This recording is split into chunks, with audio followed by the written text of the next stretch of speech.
Well, we can all agree kids today are faced with a great deal of challenges. Yeah, and because parents can't always be there, there's an organization working with Houston schools to put kids on the path to responsible adulthood. Photojournalist Henry Howell has the story.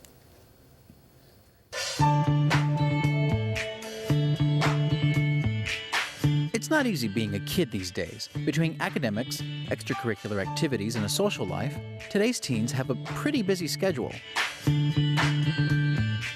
But under the surface, there's a lot of pressure. You can say that again. Usually, I would get into arguments or altercations with my friends. I had a rough time in my life, my childhood.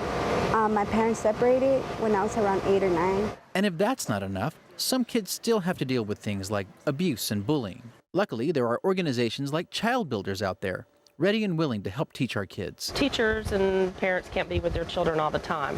Our children have to have some tools to be able to avoid potential abduction, abuse, and so forth, and that's what we're able to teach them. We train in 3 different particular programs. So one is a safety program where we're actually teaching about kids to know, do, and tell regarding issues around safety.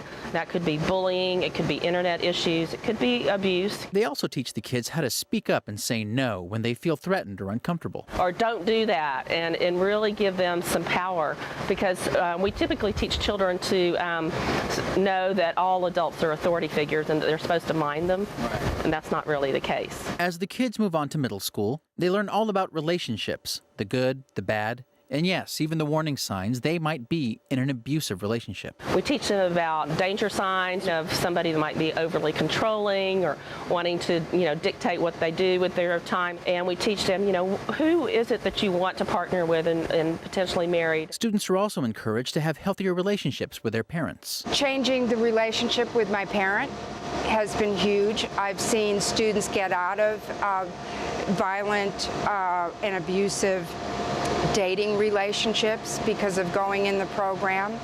I've had many students say, after parents under construction, boy, being a parent is a tough job. After my parents separated, I did talk to my mom, but I didn't have that trust with her. I didn't build that relationship with her. So parents under construction helped me build that relationship with my mom. The relationship with my mom, I started to talk to her more because usually I'll just be independent and not talk to anyone at home. But I feel like after this, your parents are the most important thing to you because they're always there whenever you need them. Javier also learned to avoid confrontations. If it gets too serious, I'll just leave. But if it's to the point where I can control it and we could talk about it and move past it, I could do that too. And then, of course, there's the egg experiment. Carrying a hard-boiled egg around for a week, the students love. They decorate their eggs. They name their egg babies. It made me realize that I do not want to be a parent as a teenager. It's too much for me to handle right now. I always press that your #1 priority right now is to do the very best you can in school and go to college. That being said, the folks at Child Builders will keep doing everything they can to reach out to kids and teens and teach them what it means to be responsible adults. They are the future, after all, and it truly will take a village to help them on their way.